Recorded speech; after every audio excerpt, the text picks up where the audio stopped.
like we are ready to call this joint meeting of the three school committees to order. Today is April 2nd, 2024, and we are meeting in the Dover-Sherborn Middle School Library. The time is now 7:18. The first item on our agenda is community comments. Oh, yeah. We have provided a Zoom link for those who wish to make a comment, but for whom it is not possible or preferred to attend in person this evening. Do we have any community comments? Anyone online or on Zoom? Any comments? Yes, Yep. one. Let me just read the spiel. Please remember that community comments are an opportunity for members of the school committee to listen to members of the community. As chair of this meeting, it is my responsibility to facilitate this communication between the public and the three committees present this evening. I personally believe this communication is a critical element to assist members of these committees with discharging the responsibilities of the positions they've been elected to hold. To effectively facilitate this discussion, I encourage anyone providing comments to consider that the volunteers that comprise of these committees are your neighbors, friends, and fellow community members. We welcome all points of view, but I would respectfully ask that you treat these committee members in a manner consistent with that in mind. Collectively, we are here to support the administration, who in turn assist our educators and support staff to educate, care for, invest in, and inspire our children. Community comments are not a forum for answering questions or engaging in a debate. We respectfully request that you make your comments brief, no more than 3 minutes, and that you move the discussion forward by adding new information. Please try to avoid repeating points that have already been made. Once the public comment section of the meeting has concluded, we will move on to other business, and unsolicited comments from the community will no longer be permitted. This is standard operating procedure in school committee meetings across our three school districts. If you desire more information or have specific questions, contact information for committee members is on the district website. Okay, go ahead. Good evening, everyone. This is Mashik Burhan, 41 Woodland Street in Sherborn. While I am a resident of Sherborn, I'm speaking tonight as a high school teacher who teaches an MCAS course in a neighboring district, and also is part of member of the Introductory Physics Assessment Development Committee at DESI. As we are planning, I understand that tonight we are going to discuss the calendar, and as we are planning to take all these extra days off to celebrate diversity and equity, I have to urge you all to remember that these days are taken from our students before MCAS and are added to the calendar after MCAS in June. And I believe this is going to negatively impact the continuity of the education and therefore MCAS scores, especially at the high school level. As a Muslim who celebrates Eid myself, I've not taken a day off in the past couple of years because the MCAS happened. The Eid happened to be very close to the MCAS, and I couldn't simply afford to miss a day of review with my students. I understand that this might not be an issue for many of the students, but it will be harmful to our needier students and therefore not equitable. I understand that if the student has... You okay? I understand that if the student has to take off a day to celebrate a holiday, it will be hard and challenging to catch up to the peers, especially in high school, again, as a high school teacher. However, if we decide to take away these days from everyone, then everyone has to catch up. I know well that more often than not, one question could determine the passing of a student in MCAS. So I urge you all to think about that while you're voting on the calendar today. Thank you. Are there any other comments? No one online. So sorry. So sorry. Just want to be sure before. No. Okay. That concludes the public comments. Our first item on the agenda tonight is the superintendent comments. Superintendent McCoy, would you like to give us an update on what has been going on in our district? Sure, lots going on. Let's see if this, oh, it does work. That's great. So first we'll start with some celebrations. I'd like to congratulate the Dover-Sherborn Weston hockey team for winning the state championships. That's absolutely fantastic. Along with that, we had a great performance of Mamma Mia by a high school cast and crew. So congratulations to them. I don't know about the rest of you, but I had those songs stuck in my head for at least a week. And then, of course, started to change the words to match the circumstances I was in. It was fun. But also some leadership appointments. So just gone now. But as you know, Dr. Barbara Brown is retiring from Pine Hill School after serving for 12 years. Allison Gullingsford was named the sole finalist, and she went through a vetting process where she met with the leadership team. She met with educators at Pine Hill School. We invited parents in to meet with her. She met with students. I took all of that feedback. It was overwhelmingly positive, so she was appointed as the next principal of Pine Hill School. They then did an entirely open search to look for her replacement in the assistant principal search. Denny led that, and there was a cross-stakeholder group committee that joined him, and you had 42 applicants, and you interviewed five, and then brought in 2 finalists, again, to go through a similar process that Allison did with meeting with the leadership team, the educators, the students, the parents, and overwhelmingly, there was support for Jen Ryan, who is our literacy coach. She will now be leaving that role on July 1st to become the assistant principal at Pine Hill School, so that's very exciting. And then, this is the first, you're not often in the room together, but Ann Dever Keegan has been named the permanent principal at the middle school. As you know, she was interim this year. She's done a fantastic job, gathered feedback from staff, overwhelmingly positive. They were over the moon about the stability and the leadership they have in that building. There's been a huge change in culture and climate, which is fantastic. And then in her place, formerly at the high school, Tim O'Mara had been made interim assistant principal. He is now permanent assistant principal. Again, having talked to John Smith in detail about Tim's work this year and getting feedback from the faculty, it was obvious that both he and Ann are doing a fantastic job in their new roles after having a year to prove themselves. So all good news and celebrations. All right. Moving on to highlights. Of course, the number one highlight is visiting classrooms. I've had an opportunity to make my way around the 4 schools a few times since the last time we were together. I just want to mention specifically, most recently at Chickering, I was in the elementary classrooms and I saw both the literacy and the math workshops in action, where we have the teachers pulling the students in small groups, as well as the educational assistants, the interventionist, Lindsay Weiner, the math coach, while students are also working in pairs or independently. So lots of fantastic work there happening thanks to all of our coaches. The middle school and the high school, it must be mock trial season, because the 8th grade and Mr. Bork's government class both have mock trials happening. And the 8th graders, Denny was in there the other day, I happen to know a few 8th graders, they are over the moon about this. I mean, they are coming to school in their suits, they're working on these projects on the weekend, and they were so excited because they were able to pick a relevant topic and then dive into it either as a prosecutor or a witness. So they chose the topic of social media and its effects on adolescents and whether or not there should be regulations, and they are going to town. Mr. Bork's class, AP Government, obviously they're preparing for the AP exam. He sets up his court in the foyer of the high school, not in his classroom, it's in the foyer of the high school. And there are kids from other classes who are coming from their DRs, it's study time, to watch because it's just so fascinating and interesting. So many good things happening. And last, I would like to mention Gretchen Donahue and Erin Newton are AP Lang teachers at the high school. They're obviously preparing for the AP Lang test, which is coming up in May, but they both recently did a dinner party in their classroom. So they divided their class in half, so roughly 8 students and 8 students, 10 and 10 really. And they had 8 documents that they had to read about a particular topic. It was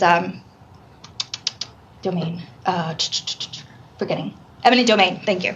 And there was 8 different articles, perspectives, and so each guest at the dinner party had to take on a character from one of the articles or resources, and then they had to sit down, and there was hosts that engaged them in conversation, and then they had to play their roles, which is fascinating because during the test, as you know, you're given a topic, you're given lots of resources, and you have to synthesize it based on a common thesis. So very real world. The kids loved it. They were really engaged, took on the characters, and they were sometimes forced to speak from a perspective that they wouldn't have otherwise advocated for. So just lots of great things happening in the classroom that meet all of our 9 best practices that I think are worth celebrating.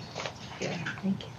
The Instructional Leadership Workshop, Denny and I co-led a workshop with our K-12 instructional leaders on March 19th. It was our elementary PLC leaders, our middle school curriculum leaders, and our high school department chairs. We'll circle back to that, so put a pin in that. And then for those of you who were here earlier, for the elementary meeting, you heard that we've since held our industry panel and our college panel. Again, these were revisions of what we did 5 years ago when we developed the Portrait of a Graduate. For the industry panel, we had several community members and parents and one alum come forth and answer questions about how they got to where they are, how their field is changing, and what that means for our students.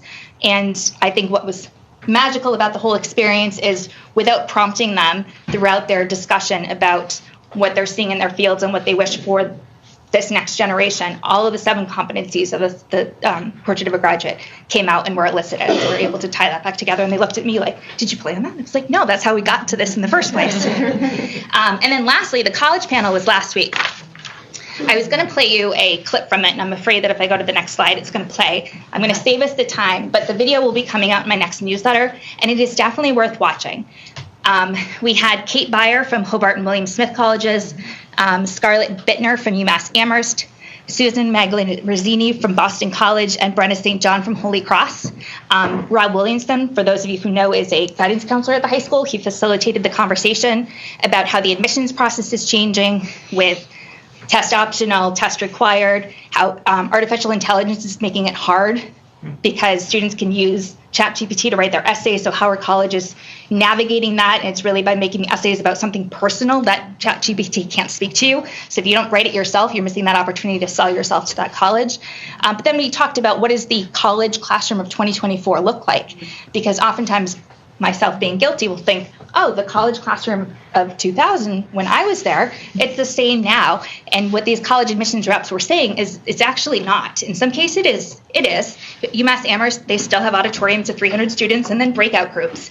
But in the smaller classrooms, whether it's those breakout groups or the smaller liberal arts colleges, there is a lot of hands-on, experiential, interdisciplinary learning. So it reinforced all that we were doing here in DS in terms of preparing kids for college, because by changing our practice, we really are preparing them for that changed practice at the collegiate level.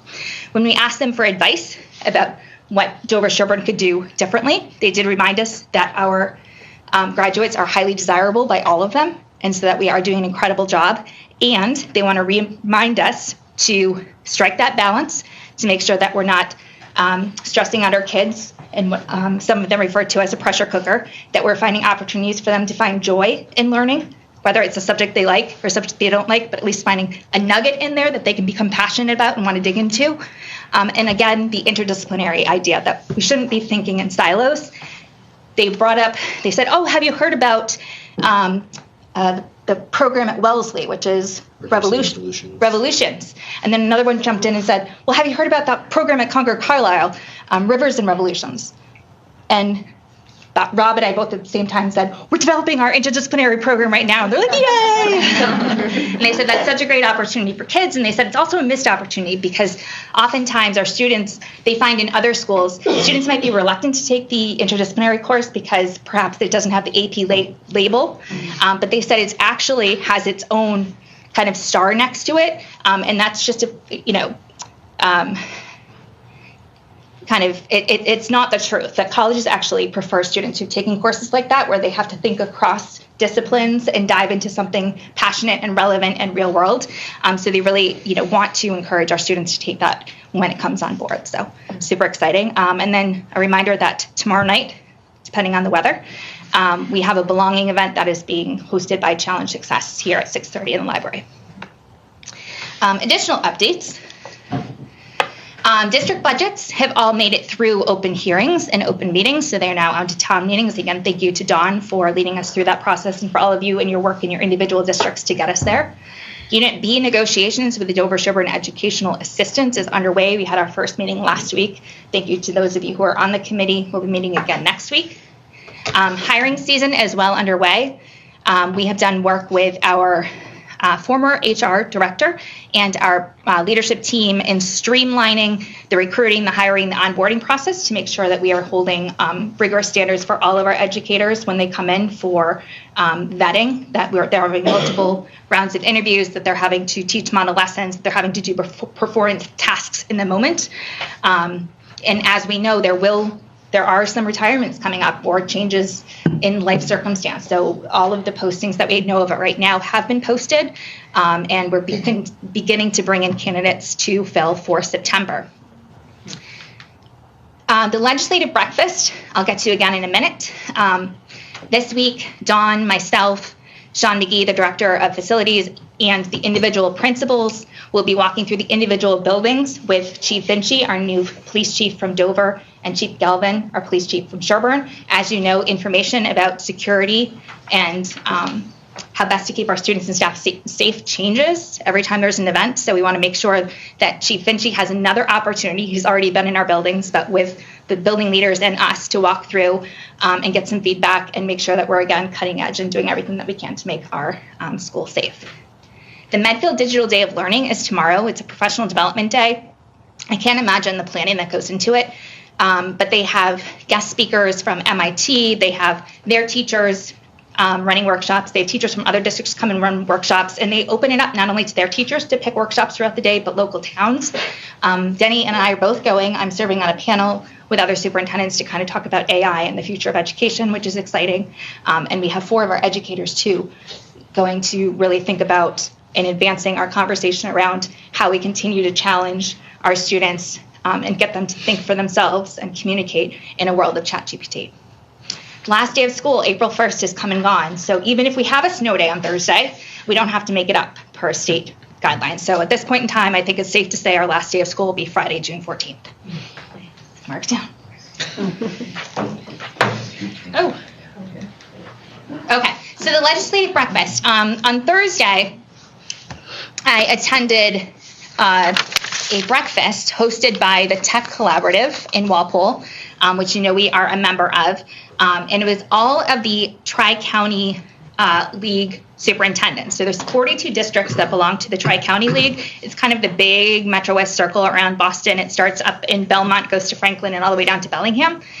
We had 38 of the 42 superintendents there, as well as 24 senators and representatives from the state, including Becca Rausch and Denise Garlick, who represent our districts. Speakers included Emily Parks from the Director of Tech, Susan Costa, the Superintendent of Holliston, Tim Povovar from Westwood, Linus Gilroy from Brookline, and Anna Nolan from Newton.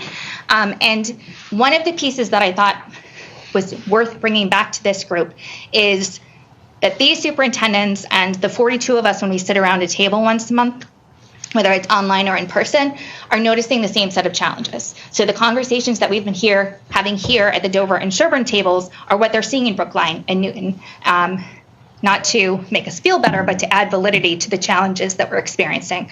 One is around student mental health and behavior, and that we're still seeing shifts and spikes in that since the pandemic, and that we continue to need to find ways to support our students, which is why we continue to enhance our counseling and support teams and use the MTS system to identify kids who need help. Academic recovery, we are still recovering from the pandemic, and that was the conversation we had at the last meeting around math curriculum, and how do we continue to make sure that students are prepared for the next level and that we're supporting them in ways where they're going to be successful in the future. Chronic absenteeism, and this doesn't apply just to students. We have certainly seen students with more absences than usual, as well as staff. And that has been a significant change since the pandemic. And again, all 42 superintendents would agree that they have seen shifts in that. Part of it is during COVID, we said, if you have a runny nose, stay home. And, I think that still kind of exists, that mantra. And we're trying to find ways to boost students and staff's willingness to come to school. And as you saw, Secretary Tutwiler on TV has a commercial about the importance of attending school. Welcoming and educating newcomers. This is not something that we are currently experiencing in Dover and Sherborn, but many of our colleagues in other districts are. And it continues to be a challenge because the funding for all of the migrant students who are joining their districts is not there. And they're happy to share their teachers and their classrooms and their resources, but there are only so many multilingual teachers to go around. There are only so many seats in the classroom. There's need that, we need to transport the students from the hotels and the motels that they're staying and provide them toys. And it even goes above and beyond that, where there's winter. Superintendents were hiring snowplows to plow the driveways and the parking lots of the hotels and motels so that they could be picked up on the bus. So it's really an expanding problem, and hence we are looking to the senators and the legislators to continue to help fund us, because we want to educate these students, we want to support these students, but resources need to come with that. And then lastly, all 42 superintendents agree that it is certainly a different hiring landscape. As we have seen, there are fewer Spanish teachers, there are fewer physics teachers. It's becoming difficult to hire. And we've seen teachers leave halfway through the year to either take care of themselves or pursue something different. So we are continuing to, again, vet our teachers through a rigorous process. Thanks to the negotiation team, we have a very appealing benefit package that we provide to our teachers. So I think we're in better shape than a lot of districts. But again, some of the struggles that we're having are not our own. All right. I think that's it. Oh, no, Denny, this is our time. Instructional Leadership Workshop. Would you like to speak? I'll just be very brief. So you might recall that in August, we kick off the year with our Instructional Leadership Retreat, where we have our K-12 instructional leaders get together. This year in August, we had looked at the 9 best practices and thought about all the ways that Portrait of Graduate, UDL, Diversity, Equity, and Inclusion, MTSS, how that all supports those best practices. And there's a lot of energy at the beginning of the year, and teachers said, well, do we get to come back and do this again? Or do we just kind of leave it there? So this year we actually got people together 2 weeks ago. We reconvened that group.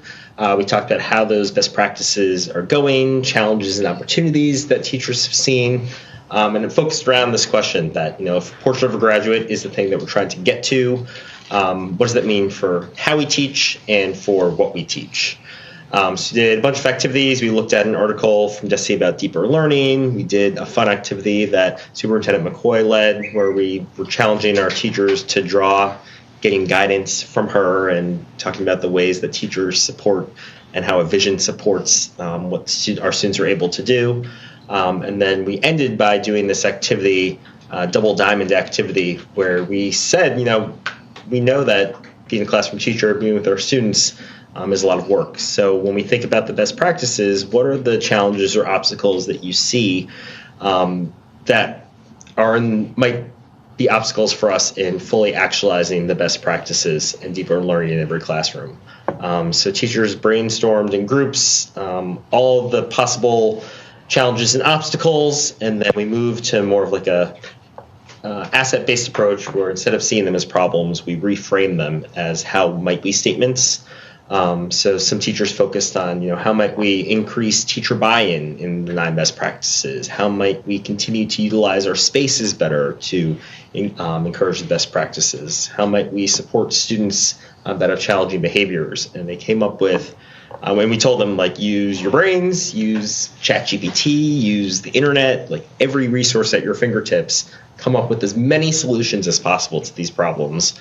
And then they presented them to the larger group. And that's going to provide us with a really good model as we're thinking about district goals for next year, school improvement plans, because we really want to value the teacher voice and what they brought forward in terms of challenges and solutions. And so we're looking forward to potentially even getting this group together by the end of the year, so that we can move from just the list of solutions, but how do we start to actualize a couple of these things and really see them play out.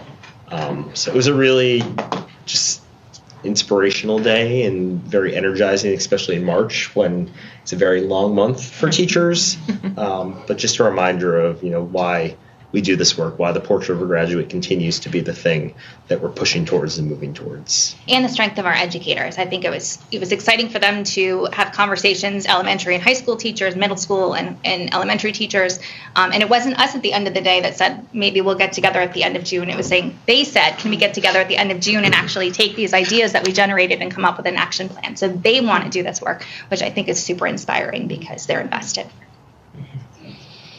So happy to take any questions, comments. Judy? I'm surprised that we have issues with higher absenteeism than we had before the pandemic. Is that what you intended to tell us? that we hear in DS? I mean, is that the case? Yes, and it's not the same case that you would see in other districts, but there has been an increase, yes. Okay, but it's not like a huge. No. Okay. No.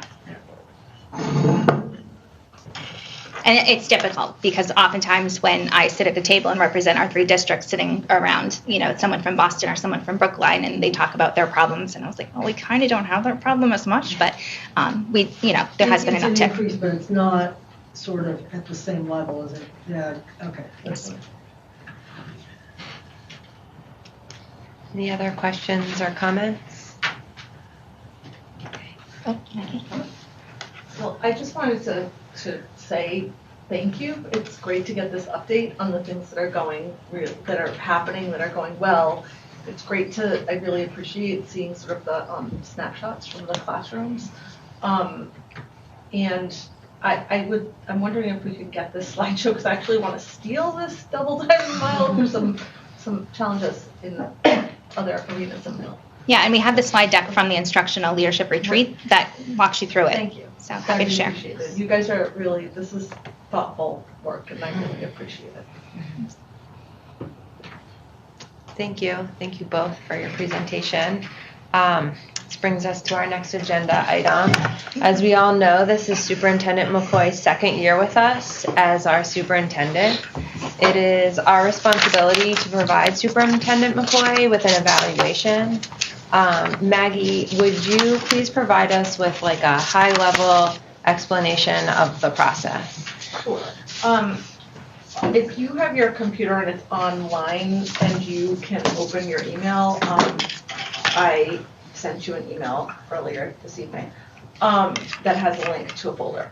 So for those of you who were with us last year, we did a whole workshop on this topic, and we met kind of over an extended period of time. For the 3 of you who are new this year, you didn't get the benefit of that workshop, and I'm sorry, I'm just taking personal responsibility for that. So following this meeting, should you want to just meet one-on-one and walk through it, I'm more than happy. I'm sure the other members of the subcommittee are also happy to do that, because it is a weird process, just saying that out front. Tonight we'll hear from Superintendent McCoy. She will share, her working on her goals. She will share a lot of evidence and examples of evidence in the different goals and in the focus areas that we voted on and we all agreed to focus on at the beginning of the school year when we talked about goals and we talked about district strategy. I've shared with you a folder, and in the folder are 3 documents and a folder. And I numbered them for you so that you can think about how you might want to open them, although obviously you can do it however you like.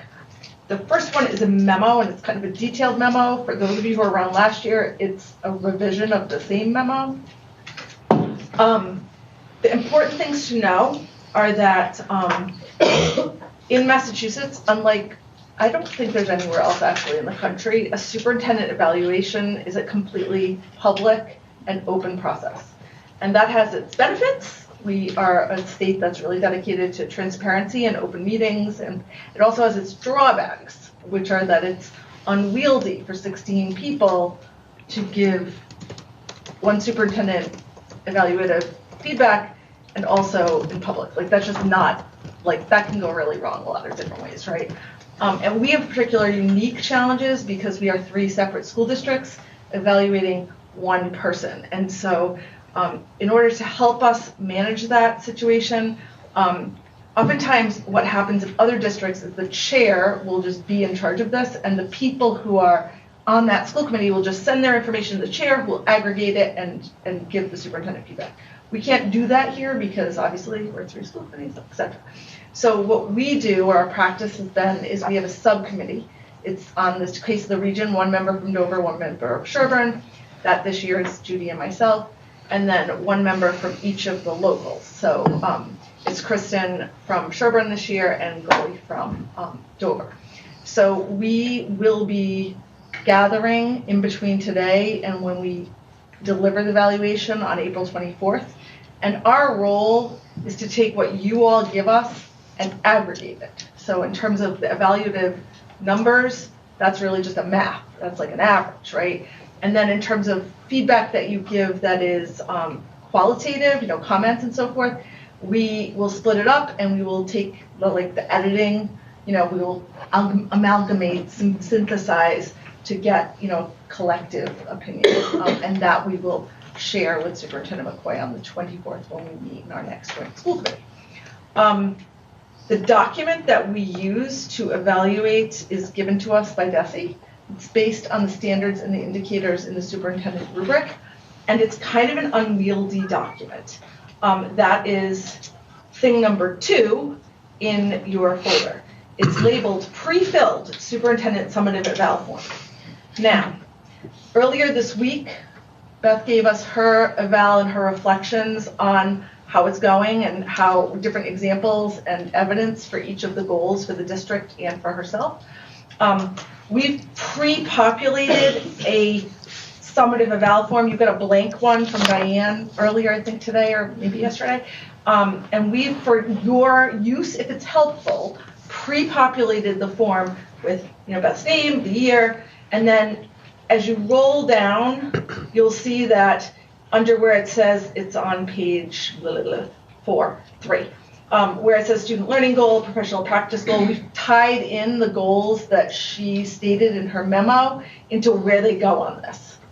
And then if you go down to superintendent's performance rating for standard 1 instructional leadership, and then you keep going, that's pages 4 to 7, you'll see highlighted standards, and those are the ones that we've all collectively agreed to focus on for this evaluation. Now that's the things that when you read Beth's memo and the presentation she's going to do tonight, those are the things we're all collectively focusing on that we agreed to focus on, because this rubric is, like, everyone in Massachusetts has agreed you can't do, it's insane. So this is how we're doing it. Now, that is not to say that you might not observe evidence for some of the other indicators that are not highlighted. You most certainly might. And you might want to provide evidence that maybe isn't part of this. That's totally reasonable. You might want to, create a comment saying, I noticed this, da-da-da-da-da. Also totally reasonable, but up to you. There's at least one indicator in each of the 4 standards, and so that should allow, you don't have to rate every single standard. You can, but you don't have to. And then you personally are going through and you're doing an overall rating for each of them, and then whatever comments. They can be sentences, they can be bullet points, whatever works for you. So what we suggest is that you start by doing read her memo, then start this form. I usually print it out, but you don't have to. Start it on page 3 and go through the standards and indicators and do your own reflection as you match up the evidence and you think about what evidence you have and so forth. And then once you're done with that, go back to page 1 and look at the district goals and the different evidence for that, because it's easier to complete that first part. Like, I wish that DESE put pages 3 to 7 first and the other ones after, but nobody asked. So this is a very brief. We did this in a 3-hour workshop last year, so especially for those of you who are just joining us, I just don't want you to feel like please call, or we can talk about it offline. Do we make our own copy of this document? So or how do you want us to do that? Yes, you should make a copy, either a physical copy printed out, or you could just make your own copy, and then you, by April 15th, this is an important day, so you've almost 2 weeks, need to read the memo, think about or rewatch the video from tonight, do the document, and then you send it via email to your individual person. That person will print them out, and we will do the math problem, and then we'll split it up because there's multiple areas, and we'll choose who will synthesize different parts. So it's because we the subcommittee are not creating any of our own independent thoughts on your behalf. We're just doing the best we can as human beings to synthesize the collective.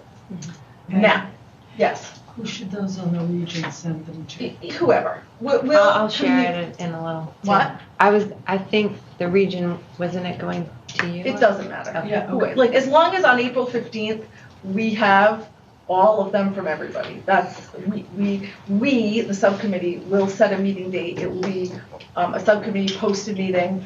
So it's a public meeting, but, you know, you don't feel it's really, we just have to do it. And on that day, we will do the math, we will draft out the things, and then on the 24th, when we meet again, we will have shared the document with Beth. We'll do a little short presentation about the findings. If you personally feel when you see the packet and you see that there's something else that you need to say, you may make an additional comment at that meeting. There's no need to. That's not a thing we have to do. Some people want to do that from time to time. And also in the memo we share, there are lots of ways to give feedback to Beth besides this official state. You know, she's happy to meet with people individually, to take a phone call, to, you know, get an email with kind of more informal feedback. I realized that was like a water hose of information. In the folder, there are 3 documents: the memo, which is like the directions, the pre-filled evaluation, and then the document that Beth shared with us earlier this week, which is the goals and evidence, which is the topic of her presentation now. There's also a folder called additional resources for you. There are 4 things in it. One is the blank copy of the superintendent summative eval if you didn't want the pre-filled one or you wanted to do your own thing with it. There's a video from the state on this process, which other people have found to be very helpful. And then there's 2 memos. One is from Mass Association of School Committees on superintendent evaluation that will kind of better explain all of this. And then there's also the from DESE, their kind of white paper on how this all goes down. You just have to, in your mind, realize it's got added complexity because we're 3 districts. Mm-hmm. So before I turn it back over to Beth, and I realize maybe you can't think of questions right now because that was too much. That was helpful, thank you. Okay. Yes. Do we want to talk about what about the narratives we might read at the next meeting? Right. We're going to read our synthesized. No, but if people choose to do their own. Yes. Yeah, I mean, you know, sometimes, for example, you know, you might get the packet and say, you know, I really think that Superintendent McCoy, I need the world to hear that she did a really amazing job on this one thing. It didn't make it into the thing. I want to speak that into the record. So if you want to do that there will be an opportunity for that. You know, you might feel that, you know, the committee thought one way and you completely disagree, and there's an opportunity for you to say that in our meeting. The tricky situation is there's 16 of us, right? So if we say anyone's welcome to make a 1 to 3 minute comment, just math-wise, we could be there for a long time. So, I mean, just read what gets said and just think about it if you want to add to that in public on the record. Does that make sense? Yes. Okay. All right. Any other questions for Maggie? Thank you, Maggie. No problem. You have homework between now and April 15th. Yes, April 5th. It's tax day. Sorry. Lots to do. Lots to do. Superintendent McCoy has provided us with her goals and evidence in meeting these goals in our packets. Hopefully you all got a chance to look at that. But Superintendent McCoy, would you mind giving us the highlights of what you provided us with?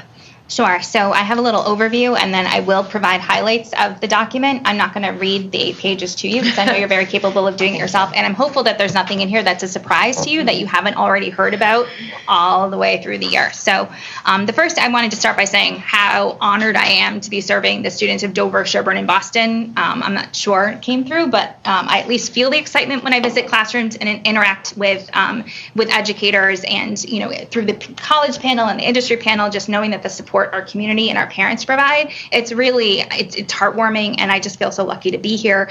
And I know as a parent how well our district does for our kids. And if you ask my family and my former friends, because I don't have any friends anymore, you'll probably not find anyone more dedicated to this district who would be willing to work harder. And I hope that you at least get to see some of that in what I do. I'd like to thank Jenny and Dawn and Kate, who are part of my executive team. If you look at the rubric, there's the 4 standards. There's roughly 40 indicators within those 4 standards. I can't do those all by myself. As you know, each has their realm, whether it's teaching and learning, business and finance, student services. And so that rubric gets done through our collective work as a team. So thank you to both of you and to Kate at home. Our building leaders and educators certainly do hard work every day, and I'm grateful to be working with all of them. I'm thankful to my coach, John Stills. I'm in year 2 of a 3-year coaching process, and to the area superintendents who often pick up the phone when I call or answer my texts, and I've kind of figured out who to text about what and what areas of expertise people offer. And I also want to thank all of you for your support, your constructive feedback, and for supporting the students and the educators in this district. So there's several layers of complexity. Now that I'm in year 2, I'm able to kind of see a little bit through a little bit of the forest. But there's the planning, and that's what Denny and I really start in May and June. As everybody's closing up, we're planning for next year. Over the summer, we're able to catch our breath, and we start in September with this great, here are our goals, here's how we're going to accomplish them. We're going to make sure we talk about them with all of these levels of people all throughout the year. We're going to put benchmarks and deadlines in our calendar. That's all the great progress moving forward. Then we have the meetings, right? So that's like the day-to-day stuff. Things that we need to keep track of just regardless of additional goals and additional changes and additional growth. School safety obviously is our number 1 priority. Being in the classrooms and visiting buildings, we want to see the learning in action and be able to give feedback to our teachers, because that's where students grow and learn and achieve. I'm responsible for supporting, supervising, and evaluating the 3 colleagues I mentioned, as well as the 4 principals. So that is part of my everyday routine. Providing professional development for the leadership team through our leadership team meetings, and working with Denny to provide PD for the staff. Communication, whether that's responding to emails, sending out newsletters, communicating with the faculty, is part of the day-to-day. Obviously, the budget process, which, as you well know, starts in October and finishes in May. That's planned into my work. Hiring, which kind of starts in March and then finishes in August, but certainly we know there's shifts throughout the year, so that's part of the everyday. And then I mentioned the monthly meetings that get plugged in.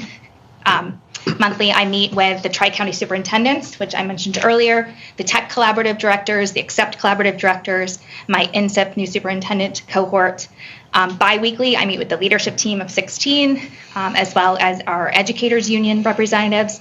Weekly, I meet with their executive team, and then I individually meet with Denny, Kate, and Dawn, and the principals, and one of you school committee chairs, depending on whose meeting is coming up. And then evenings are often with school committee, with speakers and events at dramas, musicals, music performances, and sports, and during negotiations. Also negotiation. Then there's the unexpected. So you have the big picture, then you have the day-to-day, then there's the unexpected. And I think no community and no superintendent wants to experience loss. And in just these 2 years, we've lost 2 students and at least 2 parents. And it's been tragic, and it's been a lot of work for the faculty and for the community to hold up each other and the students. So that's certainly been a toll on our entire system. Personnel, there's often things that pop up, small and big, that you have to drop everything and attend to. Weather. We had a huge rainstorm that nobody was expecting the wind to be that bad, and all of a sudden it's dismissal time and there's trees coming down and kids not being able to get home. And then we had a huge snowstorm coming and we all canceled school, and then there was nothing. But it's time consuming, and some of us are up at 4 a.m. communicating about what to do. And then there's heat days now. As you know, Pine Hill doesn't have air conditioning. So what do we do when there's 3 days of extensive heat? And luckily we have a plan in place thanks to the Sherborn community and the Sherborn School Committee moving forward. But again, unexpected, that has to be addressed, right? A lockdown drill at Pine Hill. We see somebody coming just to check the paint on a door. We think they're an intruder, and then there's a lockdown, and all of us go into panic and then need to communicate with everyone. And then other things come up, such as public records requests. This year we've had 18. Compared to 13 last year. So prior to that, we've only had roughly 2 in any given year. So between 3 years ago and last year, there was a 550% increase in public records requests. And often the only people that can attend to them are the people who know what's going on, which would be myself, Denny, Dawn, Kate. And it takes time to do that. We're happy to be transparent. We're making efforts to be more transparent in our everyday. We're hoping that will help reduce the number of requests. But it is a huge drain on both the resources, human resources, as well as the financial resources of the districts. And I think it's important that you know that. This year, okay, here we go. The goal of this year was to go back to our roots and remind ourselves of who we are as a district and what we stand for. You'll see that in the events that we scheduled with Challenge Success, and going back to our 10-year beginning around the well-balanced child, the well-balanced student, as well as our events around the Portrait of a Graduate, reminding ourselves of how we got here through the industry panel, the college panel. Our district goals, as they're outlined in the materials that I provided you. District goal number 1, again, I'm not going to walk you through all of the bullets, but big picture, developing a vision for teaching and learning. So as you know, we went through an organic process of identifying these 9 best practices, which align entirely with what research, what MTSS, what deeper learning stands for. And those are the practices that we want to see happening in our classrooms, because they do allow students to have that sense of deeper learning and have better academic outcomes and social emotional outcomes. So you'll see in all of the bullets, there is a through line between the district goal, the leadership goals, the educator goals, and the professional development that's offered throughout the year, so that we continue to see more of those best practices happening, and we're continuing to work with our instructional leaders to say, what else is standing in our way, and how can we move those rocks? We're also working as a leadership team on our feedback, making sure that our educators are getting positive feedback, constructive feedback, and that it's aligned across the 4 schools. Goal number 2 for the district is around student sense of belonging. Again, there's lots of examples here. I'd like to highlight the leadership skills that we're starting to work on with our even youngest students, but as they move up to the middle school and to the high school with the peer leadership and peer mediation programs, lots of fantastic work happening there. Restorative practices, there was a presentation for the community on February 8th. If you haven't watched that video yet, I highly encourage you to do that to have a better understanding of what we're doing K through 12 in terms of, yes, disciplining students, but also teaching them and having them learn the consequences of their behaviors, how to repair relationships perhaps that have been broken, and how to kind of amend with the community that perhaps has been affected by one's behavior. METCO 2.0 also falls under a sense of belonging. We've been talking about that this year. Denny and it's a small team of Dover-Sherborn educators who are one of 4 districts of the METCO districts that are looking at the blueprint that METCO created in terms of revisiting its roots and where we want to go moving forward. How does that align with our strategic plan, and what can we do better as a district? Goal number 3, transparent communication. We launched a new website. We continue to make updates. Both the district and the school newsletters continue to try to be a little bit more robust and aligned in the way that we provide information.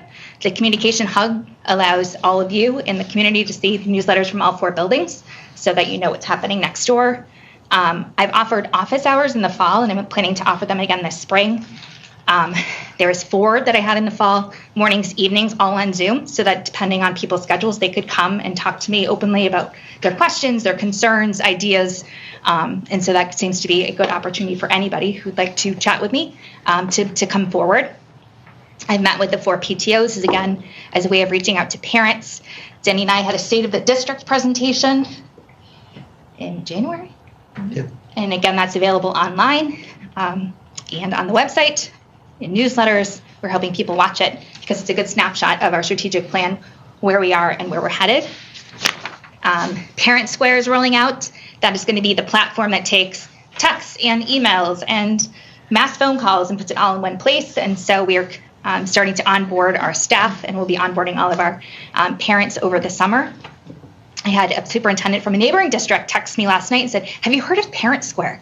He said, "Are you using it?" And I said, "We are implementing it and launching it this summer." He's like, "You're always ahead of me." But he said he had just been on the call with the rep from Parent Square, and he was blown away too. I was like, grand reviews. We have done 2 years of annual reports, and our executive team has been studying the annual reports from both public and private schools to kind of get ideas of what it could and should look like. So you'll see another one coming out this year, and that's a way to share information with the broader community and the taxpayers about what our vision and our goals and our data is that support where we're headed. And I will be honest, in terms of this goal, It's still in progress because the guidebook that I talked about in terms of communication guide for parents and teachers and district and school committee is in draft form. It's not done yet. It's April. It's not June. That's the difficulty of having my evaluation in April. And the survey that's going to go out to parents about have you seen an increase and improvement in our communication strategies is going to be going out in my next newsletter. So again, it's April. It's not June. So in progress. Superintendent goal number 1, vision for teaching and learning, coincides with the district goal.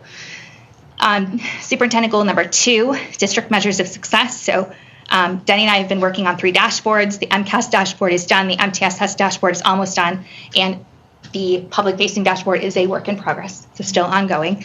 And look forward to finishing that up.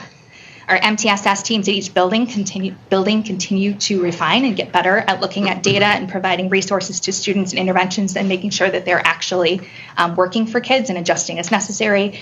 And every year in the last 2 years, Denny and I have really been looking at MCAS data very carefully with our building leaders and making sure that they're analyzing trends, both for all students and for subgroups of students, and how can we address that to make sure that our students are learning, which is number 1, but also achieving on their scores. Transparent communication, again, is also a district goal, so I already talked about that. So those are the goals. And then there's the standards. Again, I'm not going to talk about all of the evidence that was provided, just highlight a few, which is under standard 1, curriculum. Yes, we're doing the curriculum audit, and I talked a little bit earlier about the interdisciplinary course that we're developing, which is super exciting. The college panel is excited to see it come to fruition, but you'll see a letter that I drafted to the Mudge Foundation to support a grant for our teachers to go to a conference and do a lot of planning together. So that's in there. Standard 1B, instruction. Lots of evidence, including a sample observation write-up that I provided the leaders so that they can calibrate what their write-ups look like and kind of have a model. Standard 1D, evaluation. The activities that our leadership team has been doing together at our meetings to calibrate the feedback that we're giving to teachers and how it's associated with our goals and how we're moving both the efficacy of each leader in their feedback, but also as a group in terms of how we move our teachers forward. As scheduling and management information systems talks about the calendar task force, laws, ethics, and policies. I have examples of sample letters, responses, MOAs, memorandums of understanding that I've worked on with our team. Engagement, just a sampling of the parent community events that we've had this year. Communications, the sample newsletter, and sample email, and a shared vision. Again, this district strategy for improvement, which was a whole research process that Denny and I went through last year, and the actual strategy was published in September, so that's an artifact for this year. So those are the standards. As Maggie so eloquently said, sometimes there's things that happen outside of the priority standards, so just a few of them. Special education and the work that Kate McCarthy is doing and moving the goals program to Chickering to better meet the needs of students, and the audit that she did this year around that work is important. The installation of cameras at the region internally, and the protocols, policies we've had to roll out because of that. The growth of our multilingual education. Chris Lesko, for those of you who know her, was originally just our one department. It was a department of 1 ML teacher, and now we are a department of 1.8, soon to be a department of 2. But our numbers are growing, and the program is growing, and it's really thriving. And what I love to see is that our educators really enjoy collaborating with the ML teachers. They want to learn how to differentiate and meet the needs of kids. It's not like what more do I have to do? They want to learn. So it's super exciting. And then also not listed under standard 2 as a priority standard is all the work that we've done around the space audit, the audit at Pine Hill for the HVAC and the longevity of the building, as well as the bleachers that will be going up soon. Dawn can tell you a whole story about the bleachers. But still work happening behind the scenes. And then lastly, under standard 4, not mentioned as a priority standard, is my work with my new superintendent cohort, the READY initiative, the Racial Equity, Diversity, Inclusion initiative, and the work that I've been doing with that group around consultancy, and then the workshops that are sprinkled, the PD workshops that I attend throughout the year. Things that I'm proud of. I'm proud of the culture, climate, and collegiality of our district as a whole. The momentum around our 9 best practices. the shifts that we're seeing in curriculum to, yes, following the standards and having high expectations, but for the work being meaningful and relevant as well. And the examples that I gave you earlier, I think, speak to that. I'm proud of the restorative practice work that we're seeing roll out and how it's changing culture and climate. And the state of the district, I thought, was a really great event. It really forced Denny and I to sit down and look at the 5 buckets and say, where are we, what's next, and try to articulate that for our community. Moving forward, in terms of the strategic plan, I look forward to next steps with the 9 best practices and really trying to capture student voice and getting their feedback about what is and is not happening in the classrooms, as well as doing instructional rounds where teachers get to visit each other's classrooms and see things in action. The curriculum, more work on relevance, more work on meaningful curriculum, and the added courses that are coming online between robotics, business, and the interdisciplinary course in high school. Super exciting. Restorative practices is going to evolve into calibrating community expectations, where we're all speaking the same language in each building, and hopefully progresses K to 12 in terms of how we talk about behavior and what we expect of students. The data dashboard, work in progress, Parent Square. It'll be exciting to launch in the fall. And then professionally, I look forward to being in year 3 of the NSIP program, which will be a lot of problem solving and sharing within our group, because we'll have covered the curriculum per se. I'm going to be part of the Leading Now cohort next year, which is superintendents from around the country meeting to talk about very difficult issues to communicate about and talk through and work through.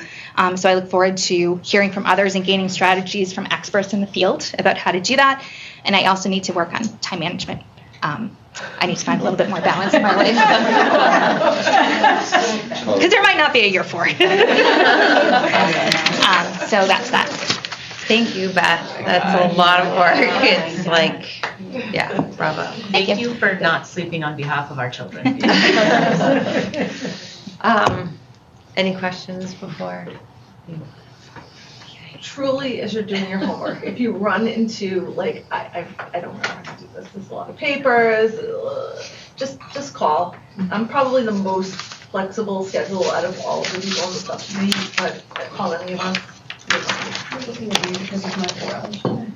I feel bad. Angie didn't get the memo, and she did it all today. I feel so I bad. did a lot of, I was in law school again, it was like the IRAP I'm method, I was so- having issues. So sorry. I'm like, we did all that for you. I'm sorry. You didn't do that for today. Anyway, our bad communication already, so mea culpa. So we will be completing our evaluations and giving them to our committee members on April 15th. Or before. And that is Goalie, Kristen, Judy, and Mark, and you. Is that right? Maggie, not Sorry, Mark, 'cause he Maggie. traded. Sorry, that's right. Don't send it to me. He had to take on the negotiations. Sorry, that's right. My mistake. Yes, can't do it all. You can do it all. Okay, so they will be compiling our feedback and presenting it at our next joint meeting on April 24th at the Metco headquarters in Boston. Anybody else wish to add anything before we move to our discussion items? If you're missing anything, let me know. Yes, we will. Okay. Tonight we have a first read of the updates being suggested to our policy handbook. You have this document and the changes noted in your packets that you hopefully have had time to review. The policy committee has been working with MASC to make these updates and changes. Angie, would you please share the highlights of the committee's work? So the genesis of all this is we contracted with MASC to make sure that we were in line policy-wise. So the MASC makes sure that we're in line with the Massachusetts policy, and Massachusetts has to be in line federally. So it trickles down. So a lot of what we went through, it's been a little bit since we've done these policy reads. Like most of them was 2012. So it's been a minute. So a lot of these are simple. Not simple because we're all these different committees. So ours does not line up sometimes, and sometimes it was grammatically incorrect. So we changed pronouns. A lot of what we did too, for instance, was there were duplications in places. There was a duplication with regards to, like we moved a section that was a duplicate, like signing warrants. It was in one section, but it was not in like the finance section. So we're like, why don't we make everyone line up? So some of these things, when you read through them, you're going to be like, well, why are you taking such and such out? We're not taking it out. It's represented elsewhere. There was also like a listing of quote unquote duties that was very specific for our school committees. And it was entirely too specific because some of these things we don't do on a daily basis. So it was overkill, and it's not something that was mandated by the state. So that was one that was struck as well, because there is another portion that states exactly what we have to do to make sure that we're in line legally, how school committees run, as far as the public meetings go. Robert's Rules of Evidence is actually stated in there. I mean, there are just things, if you sit down and read it, it's very, it's kind of mind-numbing a little bit, but it's interesting. And there are, 3 lawyers on our, Yeah. So it's great, because then we'll sit there and go, but should we have that word? And when we're getting into, do we need that word? And the poor MASC woman's like, we don't, that's not the issue. We're like, oh, okay. So we're making sure. So everything that is in there, not only has it been read by our committee and discussed on Friday mornings, it has also been vetted by her, and she goes back through. And so when you see all of these mark-throughs, that is what Alicia has done through MASC. So, it's all very clean, and we tried to make it more straightforward, is what we tried to do. So, but if you have any questions, feel free to reach out to anyone on the committee. It's Martha, it's myself, it's Judy, and where's my other one? It's Christine. I am the non-lawyer. But Christine is really interesting. Yeah, we're sorry. It's very straightforward, and there's nothing that's a surprise. And actually, we just tried to make it so that it makes more sense where things are going. So. Yeah, and just to follow up on that, I don't think that there's a single policy that would change the intent of the policy at all.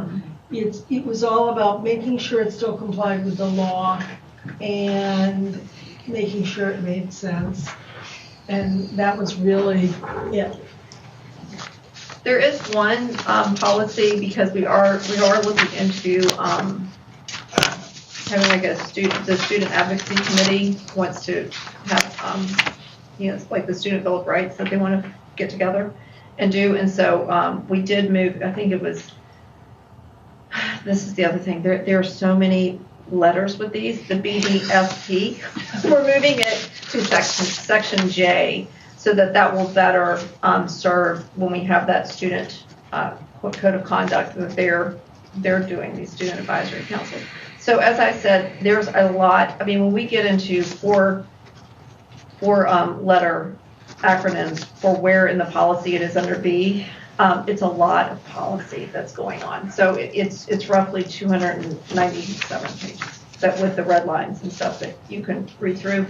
And so that's Maggie?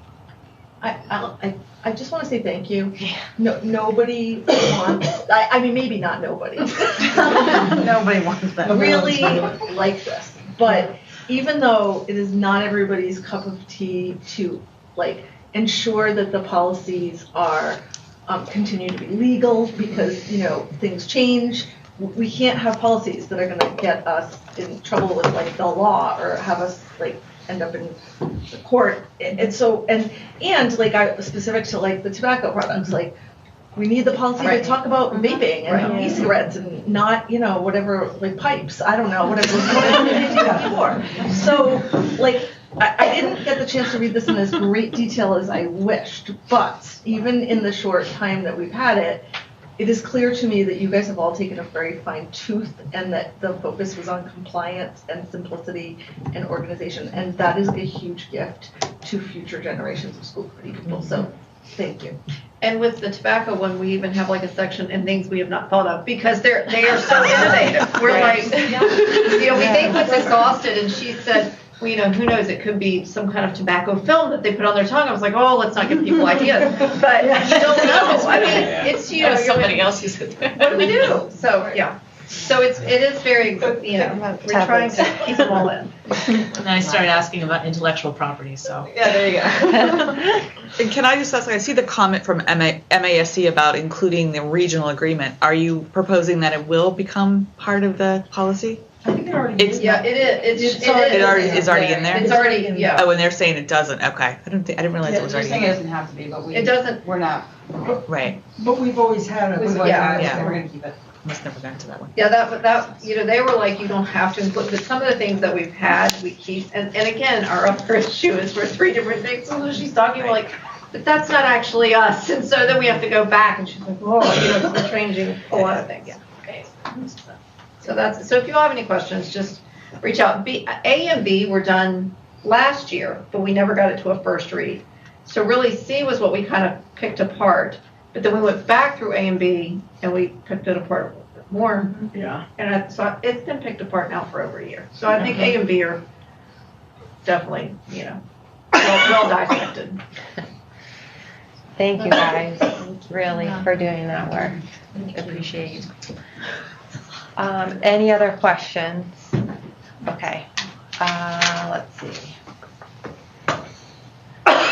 Next, we come to the action items on our agenda. So the first action item is a vote to approve the changes to the accept agreement.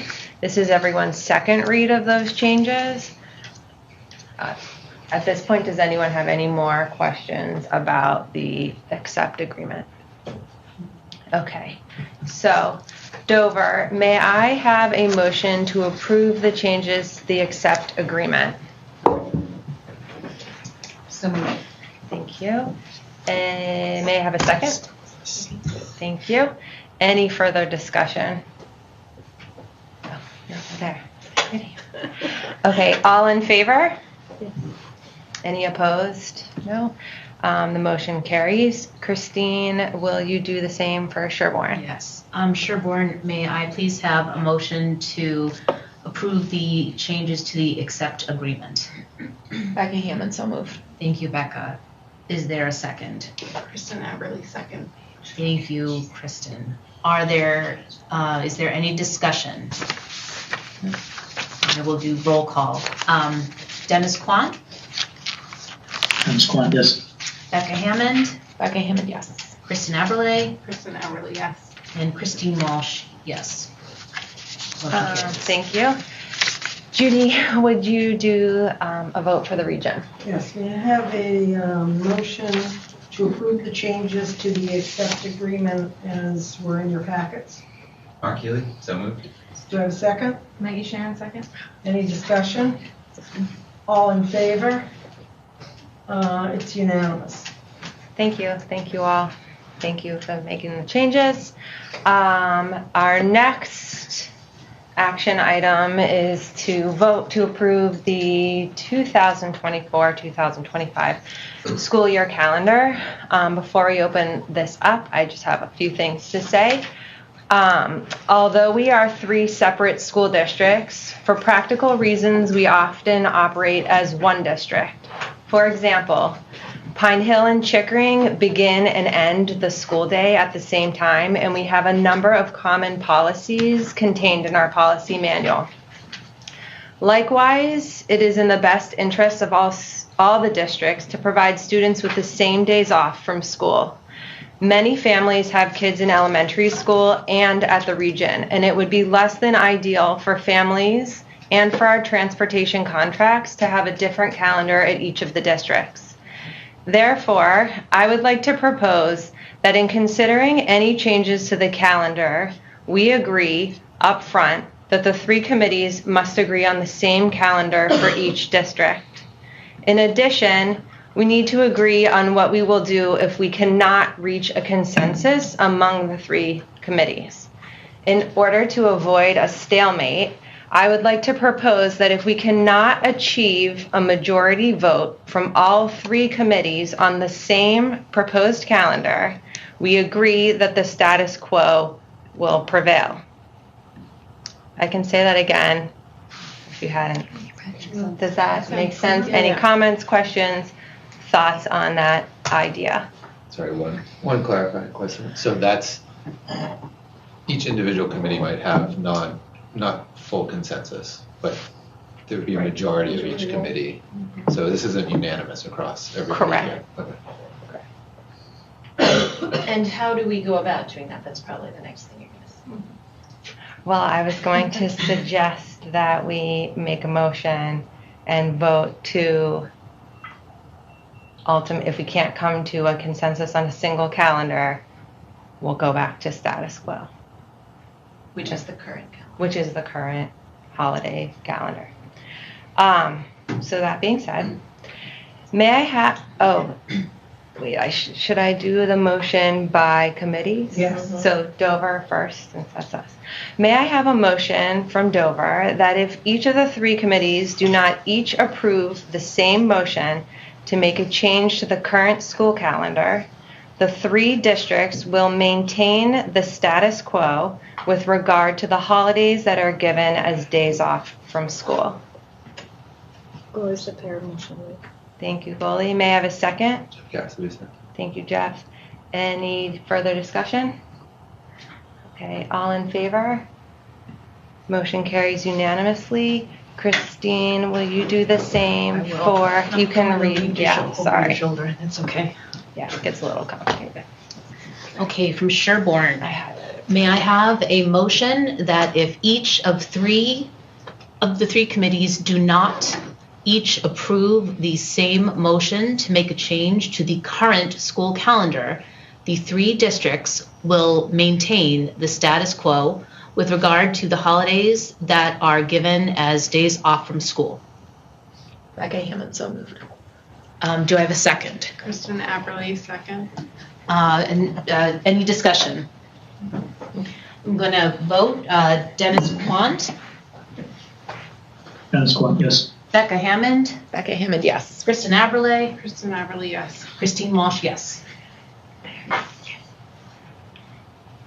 Are we ready? Judy? Yep, for the region. For the region, may I have a motion that if each of the three committees do not each approve the same motion to make a change to the current school calendar, the three districts will maintain the status quo with regard to the holidays that are given as days off from school. Colleen Burt, so moved. May I have a second? Kate Potter, second. Any discussion? Okay, all in favor? It's unanimous. Okay, so now we have that as a little bit of groundwork. Before we continue, is there anything, Superintendent McCoy, that you would like to add on behalf of the school calendar task force? Thank you. So I just want to remind everyone of 3 agreements that the calendar task force kind of came to that we would like you to consider moving forward. These are agreements that we, as the people who work inside the district, at least the first 3 are things that we intend to work on regardless of how you vote tonight. So please be assured that we think it's important, regardless of your vote, that we need to educate students about the various holidays as they occur throughout the year so that they're gaining knowledge of cultures and religions aside from their own, that we ensure students and faculty adhere to school committee policies relative to attendance and coursework on and around various holidays so students know their rights, teachers know their expectations, and everybody has an opportunity to provide flexibility as necessary without feeling guilty or penalized. And that we consider the impact of scheduled athletic events and extracurricular events on and around various holidays. So continuing the conversation with the athletic director and our musical drama directors and extracurriculars to make sure that we are not putting students in a difficult position of having to choose between family and religion and whatever event there is. So regardless, again, of how you vote, that's something that we plan to do moving forward. And the last recommendation, you already voted last meeting, just because of where the vacation falls, that we'll be starting vacation before the 24th of December, so not an issue. So Thank you. Anyone have any comments, questions about that?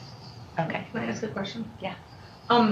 So the third bullet, one question I've had that I haven't asked before I had answered is, if I take a day for a religious purpose and like go to services or whatever during the day, am I like, if I'm absent from school, I can't go to practice?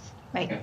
Can I go to practice if it's a religious absence? If you get approval from the building principal, so it's on a case-by-case basis. The expectation would be that if a child takes a religious holiday off, that they wouldn't be told they can't go to soccer practice, and then they also can't play in the game the next day. Right. Oh, like, you would be alarmed if that happened. Mm-hmm. Actually, just circling back on some of the agreements, this might be a better place to talk to it. I think it's important on your second bullet that, and I don't know if this is what the Student Advisory Council is doing, but making sure that it's very clear what the students are have the right to do and have it be more digestible for students having just gone through sections A through C. There's no student in this world that will read those. And so really making sure that we come up with, what I started calling the Student Bill of Rights, right? So just so it's easier, it meets them at their level, so that there is no confusion. Just understand there's more than one audience there. And I think this process has opened our eyes to how other districts have tackled that and not having to recreate the wheel and take some ideas and make them our own. Perfect. Yeah. Thank you. Anyone else? Okay. So given that we have had an opportunity to deliberate and share our thoughts and opinions at the last joint meeting, as well as at our 3 individual committee meetings, I think it would be helpful for us to get a sense of how close we are in terms of reaching consensus. I would like to invite each committee to take a non-binding poll of its members. The 3 options that we are looking at are: 1, to include only federally mandated holidays in the school calendar. The second option is to maintain the status quo that includes the federally mandated holidays plus Rosh Hashanah, Yom Kippur, Christmas Eve, and Good Friday. And our third option is to keep the holidays currently recognized in the calendar, including Rosh Hashanah, Yom Kippur, Christmas Eve, and Good Friday, and to add Diwali, Lunar New Year, and Eid al-Fitr. Yes. Can I make a suggestion? Sure. Since we've, sorry, since we've already agreed that if we can't come to consensus, then the status quo will prevail, it might be easier to just am I jumping the gun? It's okay. No, I'm sorry. I thought I misunderstood what you said. I'll shut up. So I think you guys can sort of gather what Judy is getting at. We don't really need to pull ourselves on maintaining the status quo, because that's what we will revert to if we don't decide to either go to just federally mandated holidays or add holidays. Does that make sense? Mark, if you don't mind, would you just explain this little flow chart you made so that we can all be on the same wavelength? Yeah. We were, sorry, go ahead. Yeah, sure. No, we were just describing like a process for helping frame the conversation so that we can surface all concerns and if anyone so chooses, even propose new motions, but also provides us a pathway so we know kind of where we're all heading with this conversation.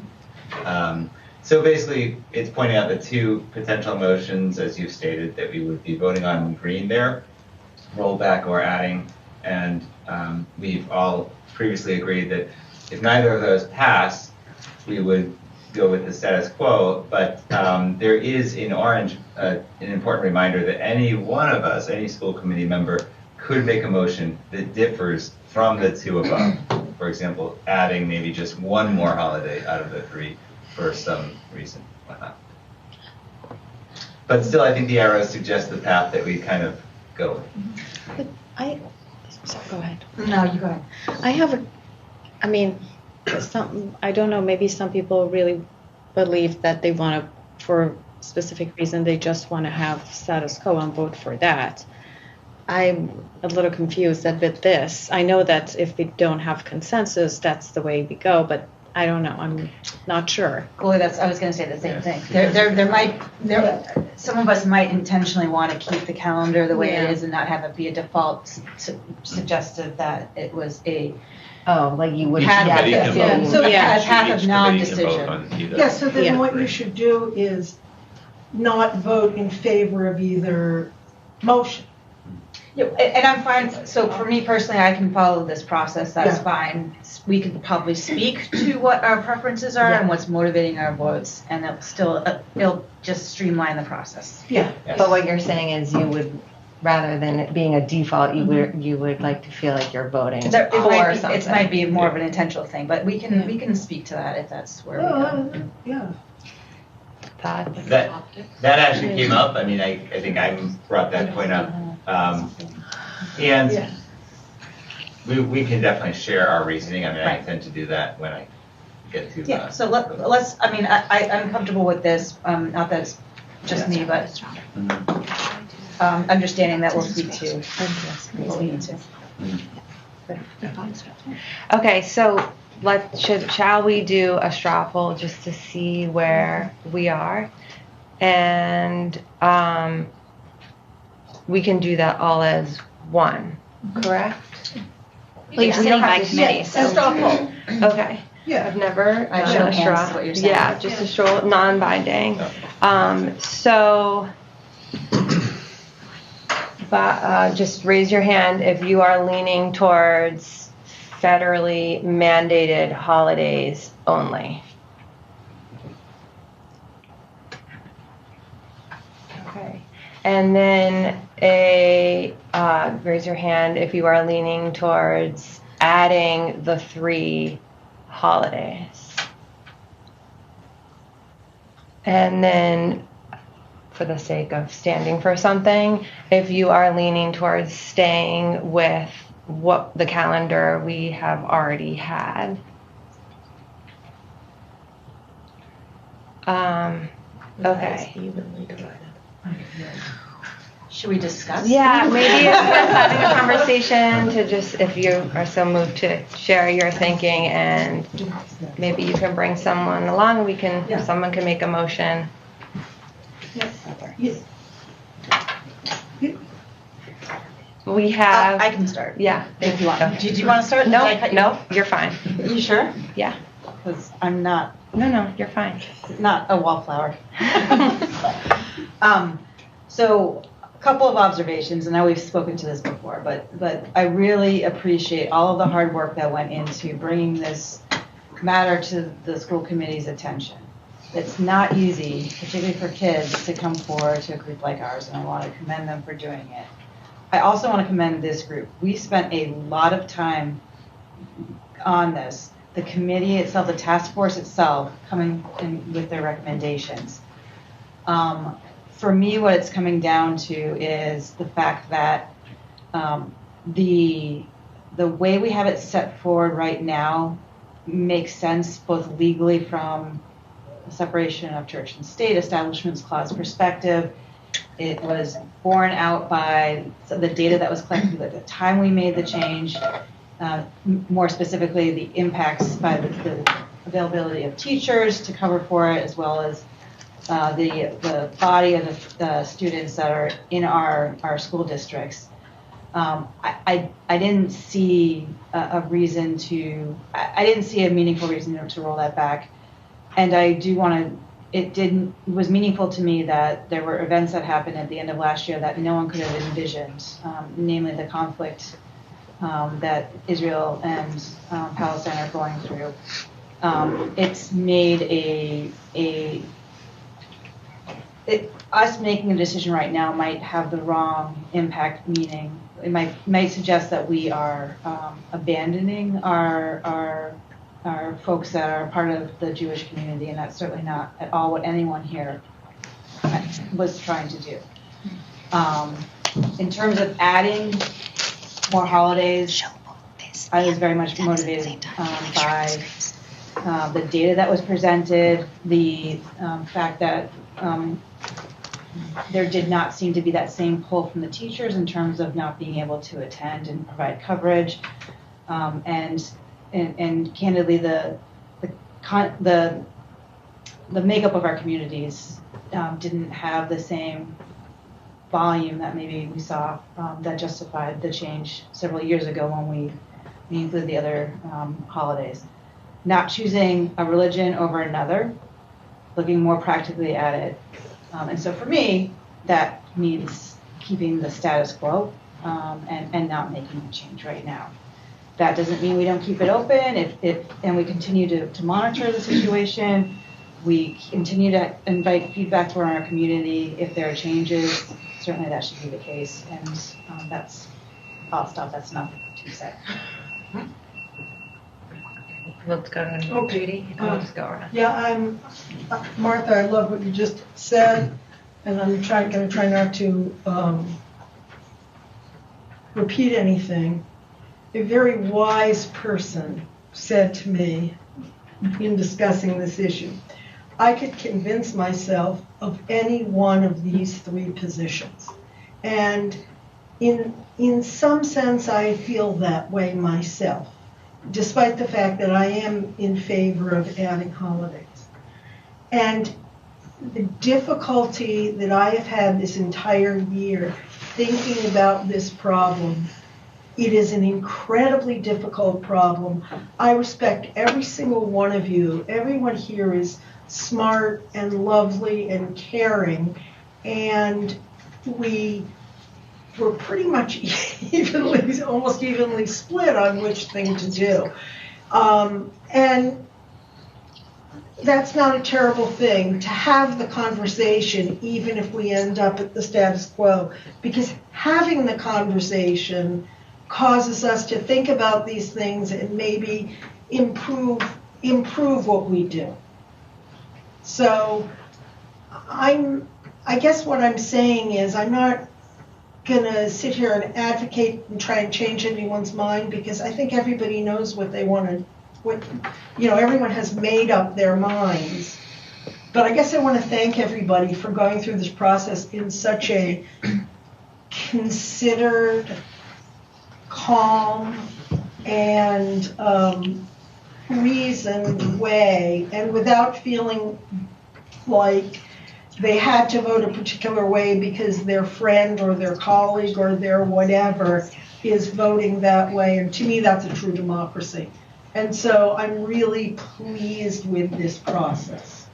And that, to me, is, in a sense, the most important thing. Anybody else on that side? Did you want to say something? I appreciated everything that Martha said, and I agree with all of it. One thing that I wanted to add was that I think it's important that kids of any religion, allowed is the right word, feel like they can take their religious holidays for whatever period of time they need to take it. And I think that's more of a policy and implementation of excused absences than anything else. I don't think that's a part of this vote. But I think that if we do decide to keep the status quo, is a really important factor for our entire school community to uphold all the things that we believe in as a community, to make everybody feel accepted and heard. And that, to me, is a really important component of this whole thing, is that making sure that kids of any religion feel like they can go to whatever religious thing they need to go to and come back to school well prepared. So I was of the thought process, because I listened to all of it. I was like, I'd like for everyone to have their holiday, and then I would like for us to keep it the way it was. And then I kept in the back of my mind, I'm doing the fairness standard, being a mother of three. I'm like, so what's the fair thing then in my mind was to go with what was federally mandated, although some of the federally mandated holidays, I'm like, why didn't we celebrate? But anyway, that was another whole conversation in my head.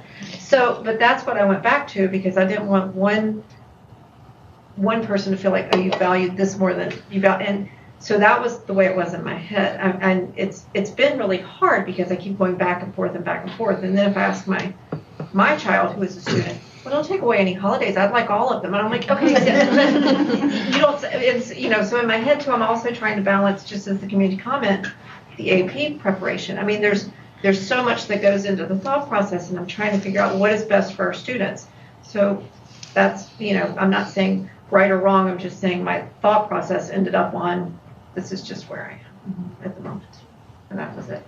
So I think one of the things that really moved me when we were listening to the students' feedback, and they were so poised and considerate and thoughtful when they were speaking to complete strangers as we were staring at them, was the fact that they were missing out, or they were being in some ways penalized because they were doing exactly what, Martha and Jesse are just saying. They were advocating for themselves. And yet the collective we were failing them because we were having unrealistic expectations or truly having them choose between their religion, their culture, their academic performance, and playing in soccer games the next day or being part of a musical or something. And so, as an idealist, when we started this conversation, people were mentioning like, oh, there's really not going to be an outcome that pleases everyone. And I was like, no, there's got to be a way, there's got to be a thing. And I don't know I don't believe anymore that there is a perfect outcome, but I want to do better by our children. And I feel that Jesse's suggestion around the implementation of policy and upholding it and ensuring that teachers are on the same page and students are feeling empowered to advocate for two of the most incredibly intense topics when we were talking about identity, culture, and religion. To say, I need this off. It's okay that I'm taking this off. I don't need to be worried about the repercussions for taking this off. I can be with my family and my loved ones during this time off. Yeah, I would just add to that. I have children in a district where we have some of these holidays off, and a child in a district where he does not have any of the holidays off, and that is what makes it work. It's actually the policy and feeling like not only can I take my holiday off, we are encouraged to take our holidays off, but the staff will support you when you come back, not just by saying like, yeah, you can play in this game, but also I will take the time out to reteach you anything that you missed on that day within a window of time, or I will match you with a buddy that was in this class that totally got the concept so that you guys can meet, and it makes it feel possible. So yeah, I'd like to see that becomes a piece of us. Yeah, for me it was the same, and I agree with Martha that maybe we need to make these policies easier for the kids to understand and communicate it with them and with families, so they know that they are aware of their right of they can take a day off for cultural or religious reasons without any issues. And also for me, I've shared my thought process with you all before, that I thought it's great to add holidays, but then I realized we are a very diverse community. It's getting more and more diverse, and it's hard to keep adding and how we can pick one culture or religion over the other one. So that's why I thought going with federal holiday, it's closest to the most equitable option, because we are considering parents who are working full-time, both of them are working, or single caregiver families, or even family or students who are struggling that they need to not miss a day at school. So that's why I voted on federal holidays. And I don't know, maybe one day our federal calendar become real secular calendar, and if it would be easier to adopt to that. Anyone else want to say anything? Go ahead, Colleen. Sure. Well, I've been, on all sides of this issue. I think that's because we are pretty good at being empathetic and trying to put ourselves in different people's shoes, which is a good thing. I really think there's been a lot of value in this conversation. I think this opens up a lot of, future opportunities for how we can celebrate the people who are here in our community. We started this off with talking about celebrations. I think celebrations are really important. They're important to kids, and they should feel free to be able to, celebrate things that are meaningful to them and their families and their traditions. We have this culture of care, this climate of care that we really believe strongly in.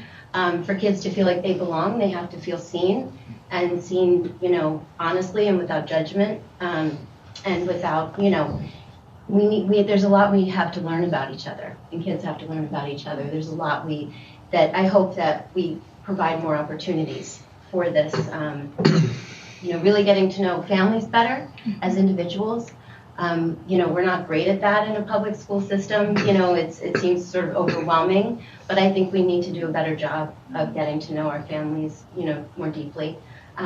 There's some suggestions in Challenge Success for, beginning of the year questionnaires and conversations to understand family assets, challenges, and lived experiences. They talk about demonstrating the value of families' identities. This is under Education for Everyone in Challenge Success. Building on our school's community assets. These families are assets. We have so much cultural richness here that maybe we didn't have before. And I really hope that as a community, that is, these are our core values that we've agreed on. And, we need to live them, not just in our calendar, but in our celebrations that we have during the school year. At the elementary level, we have, our international night. And that's an amazing night. At Chickering, it is still one of my favorite nights.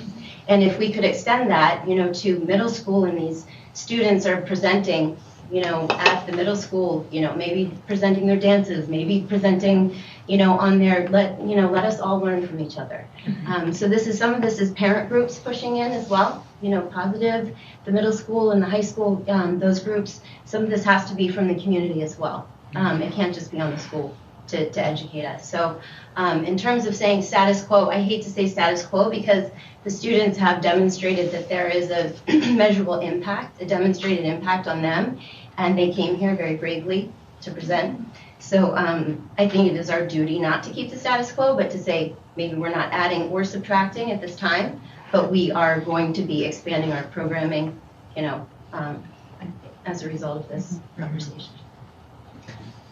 I've also cycled through every single one of these with really valid reasons that my husband is tired of hearing about, and landed on leaning towards add. And the reason for that is I have, as many in this room, been an other in an environment, and it's really difficult to advocate for what you need. So I think it sounds like maybe you've been part of an environment where that works. I think it's a great concept.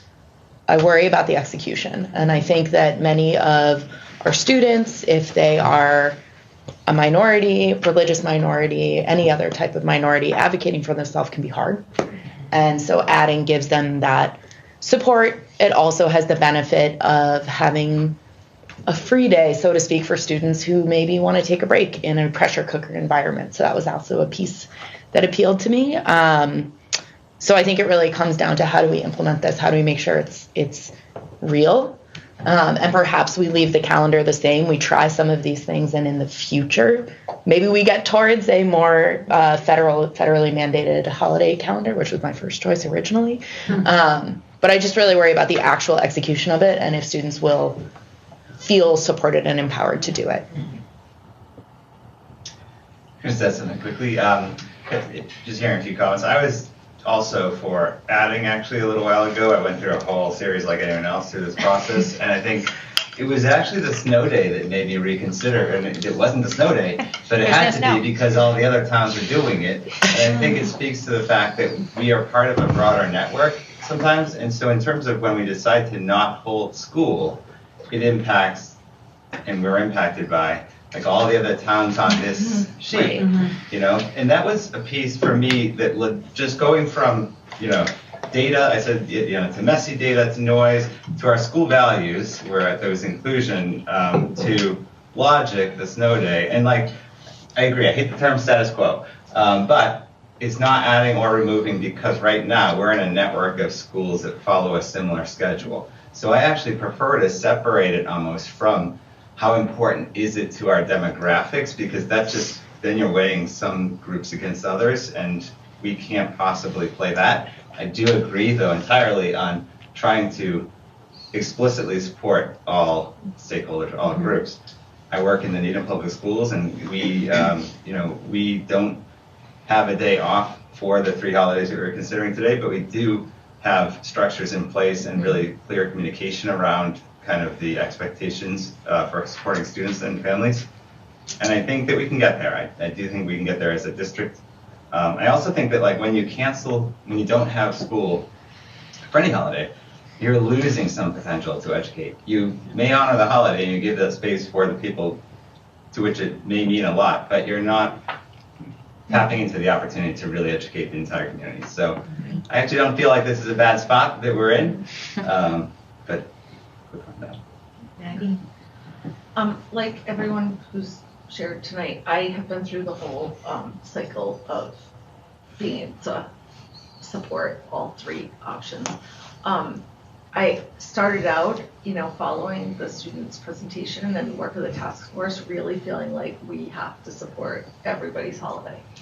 And in further conversation with constituents and community members, I realized that, and it was very helpful. The workshop with Robert Trustin was extremely helpful in my thinking and in helping me analyze the numbers. But where I've ended up is that in adding particular holidays, it causes further othering of the people whose holidays we can't or aren't including right now. And in the same vein, as a member of like a majority group, I guess, whose holiday is recognized or holidays are recognized, I'm at a point where I'm uncomfortable favoring some holidays and not others. I think that, statistics-wise, I don't believe, with the exception of possibly Good Friday, I don't believe that we have a large enough number of people who need the time to justify like a practical why we're shutting down school on that grounds. Like sometimes you have to do it for practical versus. I know there was a lot of people celebrating it 15 years ago when they had school, but I feel like maybe times have changed a little bit. I don't know. But I think that either the status quo or the add holidays option, the add holidays option, not the status quo or the federally only. I think that either of those calls upon the school leadership and the school faculty to up their game in terms of how we support students. And part of me wants to say I don't trust them to do that, and so I want to give everybody all their days off.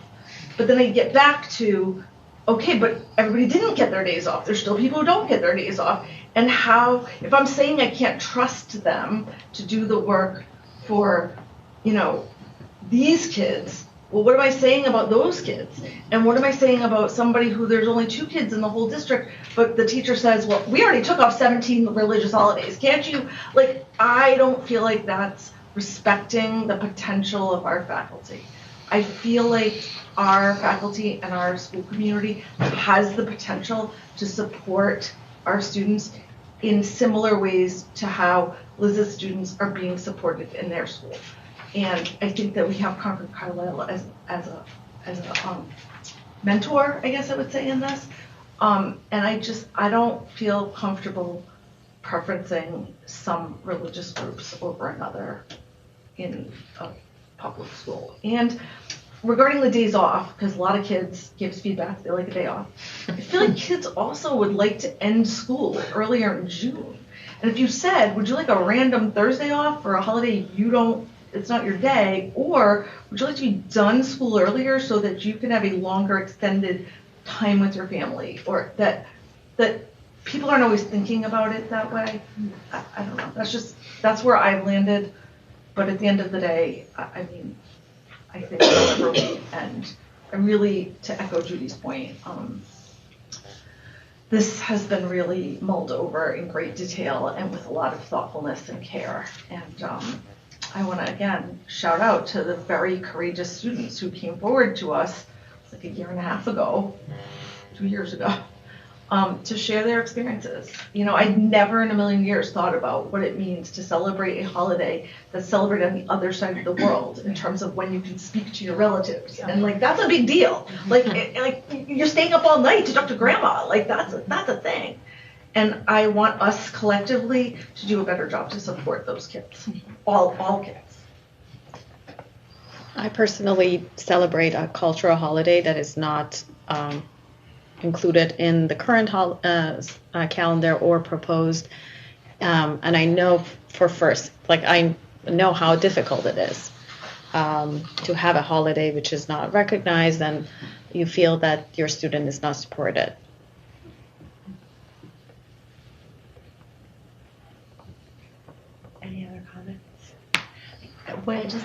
one further thing, our current policy, school committee policy on this, places a lot of this burden on the teachers. And so I think that, professional development is, something that I would recommend, or we could recommend possibly, for all of us, but especially for the teachers who, so they understand why they're expected to give this extra help and additional support, and why there is more burden on the teachers. But I think that if they understand the importance to their students, who they do truly care about, I really do think that it's possible. I think we also would want to think about educating the community about what's coming. If there's additional conversation in schools about religion, we'd want to say at the beginning of the school year, like, hey, this is a new thing. We're doing it for all the religions. I personally have received things that have come home where I was like, why are my kids learning about this in school? That seems weird. And I would think we'd want to get ahead of that conversation. I don't know which of these come first or whatever, but if we're going to bring more of that into the school system, we would just want to set that expectation for the community, I think. Just one last thing for me, sort of going on the federally only holidays, was a lot of what everybody said. Like, it's hard to choose which ones. I do think the data that we had from a disruption of school perspective doesn't necessarily warrant adding holidays. I also don't know that it was strong enough to show that in this current environment that it would disrupt schools. So if we went to going to school on Good Friday, I don't know that the data shows that we wouldn't practically be able to hold school. And then I also think about the general secular world that we all live in. Most parents don't have any of these religious holidays off. So then it creates a burden on their side for finding somebody to watch their kids on those days. We already have all these half days that create some challenges for parents. So that was where I was leaning on the more federally mandated, because it would align with more people's work schedules, and Mark pointed out sort of how other people operate in these communities and such. So. There's one thing I need to add, and Becca already said it, but I've got to say it again, because unless you've walked in my shoes and you know what it feels to be another, it isn't. And this is not to say that, the considerations of people getting childcare are really important, but being another is really difficult. And think about that when you make decisions like this. If you haven't been an other, that's all I'm saying. I just, it's not easy, Would it be helpful if we did another non-binding, like see where we are, if anyone's moved or anything, or just to really see where we are by committee instead of as a big group? Because no, you don't want that? No, I didn't say that. Oh. Here's what I was going to suggest. Okay. Which is, I'm not going to suggest it. I'm going to tell you another option under Robert's Rules of Order, which is if no one brings forward a motion to either roll back or add, we can end the discussion and move on. Don't you vote on the calendar, though? Yeah. Well, we've already approved the we have to vote. Do we have to vote on the actual calendar? Yes, because we approved a calendar with only federally mandated holidays. But earlier, I would move to vote on this, though. But earlier we said earlier we agreed that if neither one of those other motions passed, we'd go with status quo. So we, in effect, if that's where we land up, we've already had that motion. Yeah. No, we haven't voted by committee yet, though, to know that the committees disagree. We did vote by.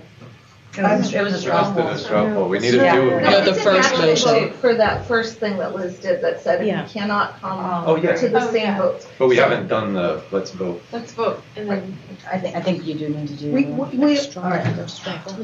I hear what you're saying. It's yes. Okay. So the region, would you like to do a straw poll if you are in favor of staying with federally mandated holidays? That's rolling back.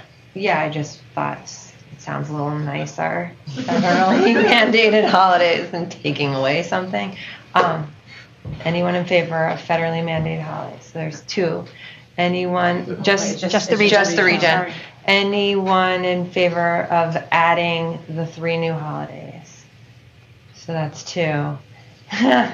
Okay, so that's where you guys kind of stand right now. Sherborn in favor of federally mandated holidays only? 1 and 2. Sorry, I forgot you were there. And sorry, Dennis.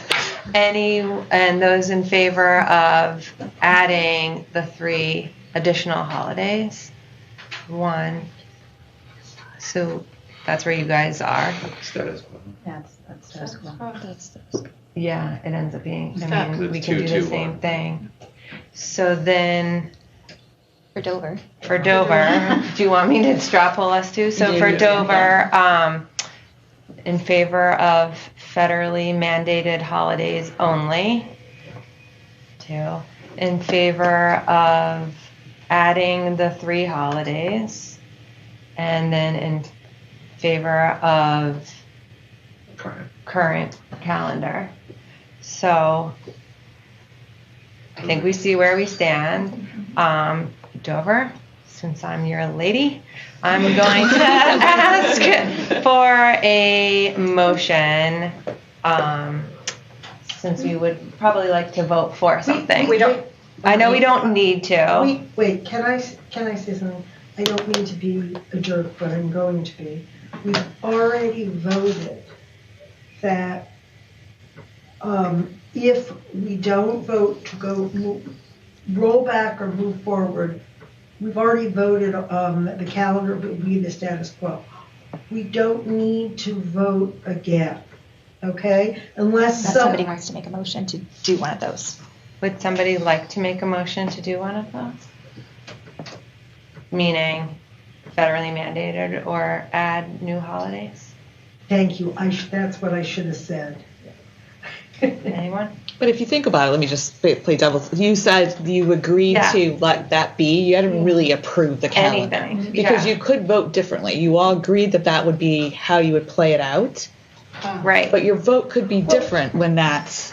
I disagree with you, but you know what? It's fine. I think that's hard because that would leave, if we put it forward, we agreed in a vote that we would stick with status quo. If you ask us to vote on status quo, it is possible you will not get a majority of people to vote for that. And we already agreed on it. Right, and the reason that. But then I didn't know if that would change the vote for how you. Wait. You can't undo what we just did. You can't now say, okay, now we're going to vote for the status quo. We agreed. Don't agree. Right. That we don't agree. We agree that we don't agree. If we don't agree, then that's it. And so does that count? You can't go back on That's strong enough for that to be a vote for the calendar. So unless there's a motion for one of those and all 3 committees have a majority who vote for that one motion, then you've already agreed that it's what it is. So that's good enough for next year's calendar to be printed. Yeah. Okay? Okay. So anybody going to make a motion otherwise? No, ma'am. Let's move on. Okay. Moving on. I feel like we took the coward's way out, but I also, I also feel like we have to respect those of us who have strong opinions on options 1 and 3, and also I very much appreciate the practical solution to stalemate because these nice people have kids and they've got to plan for the childcare and plan for when school's ending, and we can't be just dickering around about this forever. So thank you for providing us a structure to make this happen, even though Trying to make it move. So do we have the actual calendar? You know, we have to. So anybody could make a motion to go back to federally mandated. Anybody can make a motion to add, or if there's something else, you're not stuck with just those 2. So just putting it out there that you can make a motion to do anything and see if you can get the majority of the 3 committees to follow you. And that flow chart took me like an hour to make. But if we don't do any of those things, we can ship a calendar to the community tomorrow based on the votes we've already taken. Yes. Right. Yeah. That's what I mean, the kids wanted the day after Halloween off. I don't know if anybody wants to make a motion. I would like to make Speaking as a former teacher, I think that day is a good idea. I think the teachers would probably agree with that too. Okay, you guys. All right, let's go. We're getting close. Let's go. All right, gotta go the home. next item on the agenda is our consent agenda. Tonight, our only consent item is the approval of the joint school committee meeting minutes from January 30th, 2024. You had them in your packet. Did anyone have any changes they would like to see made to the minutes? Nope. Okay, may I have a motion from Dover to approve the consent agenda? Lawrence Castle, so moved. Is there a second? Thank you. Any further discussion? All in favor? Any opposed? No? Okay, motion carries. Christine, will you do May I Sherborn, have a please? motion from Sherborn to approve the joint meeting minutes from January 30, 2024? Becca Hammond, so moved. Thank you, Becca. May I have a second? Kristen Aberle, second. Thank you, Kristen. We're going to vote. Dennis Quant, Dennis Quant, yes. Becca Hammond, Becca Hammond, yes. Kristen Aberle, Kristen Aberle, yes. Christine Walsh, yes. Motion passes. Thank you. Judy, will you please take a vote for the region? Yeah, may I have a motion to approve the consent agenda? Mark Healy, so moved. Second? Second. Maggie Sharon. All in favor? Passes unanimously. Thank you. Okay, the next section of our agenda are some informational items.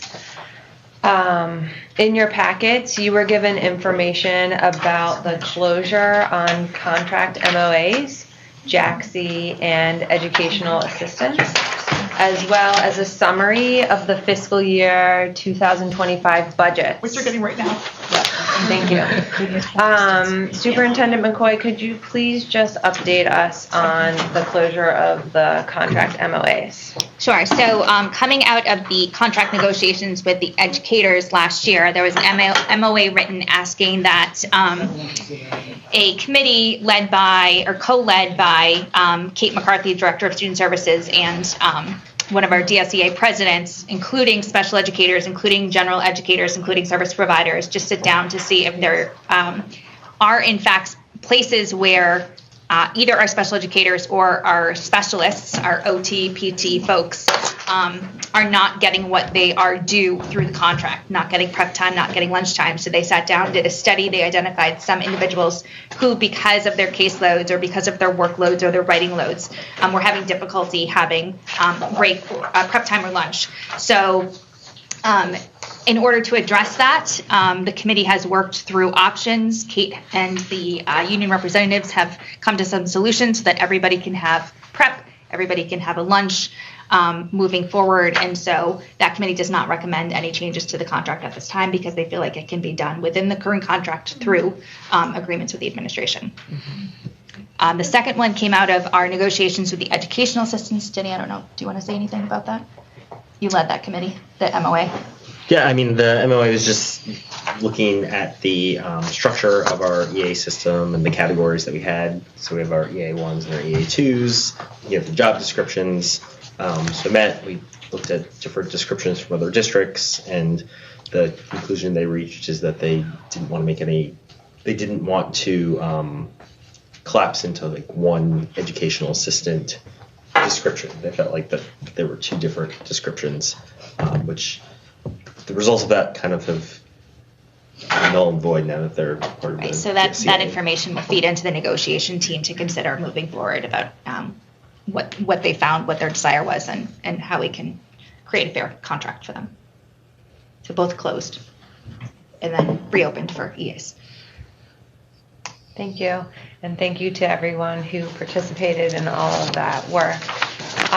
Don, would you please provide us with the highlights of the three districts' fiscal year 2025 budgets? Yeah, and I think it's good just to have the perspective when you go to your town meetings to see what all the school budgets look like. So I just provided you a scenario of the increases, the total budget. For the region, I highlight the Dover and Sherborn assessment because that's really what's being presented at town meeting. That way, when you're there, you sort of better understand if you're on Dover what the region's piece of Dover is and Sherborn vice versa. So I always like to try to provide that summary now that all three are approved by you guys. And they're all sort of in the same ballpark. I think if you looked at area districts, we were right where everyone was, but luckily we were not in a situation where we had relied on ESSER funding for any position. So I think that was one favorable budgetary issue that we have that other districts are struggling with a little bit. So we'll see how it goes at town meeting, but I think we received favorable feedback at both the town public hearings, both the Dover warrant and Sherborn advisory. So thank you all for your participation. Thank you. Any questions? Thanks, Don, as always, for just making things clear. This brings us to the items for our next meeting. So just so everyone is aware, our next meeting will be at the Metco headquarters in Boston. We will gather at 5:30 p.m. for a dinner that has been arranged with the Metco Parent Council. We will begin the official agenda at 6:30 p.m. where we will be presenting Superintendent McCoy with her evaluation. Okay. Our joint meeting has now come to a close. It is 9:18 on April 2nd, 2024. We are going to adjourn unanimously by committee. Dover, may we adjourn by unanimous consent? Thank you. Christine? Sherborn, may we adjourn by a vote? Dennis Quant. Yes. Kristen Aberle. Kristen Aberle, yes. Christine Walsh, yes. And Becca Hammond. That's how to go. And Judy, will you do the same for the region? Region unanimously consent to adjourn. With pleasure.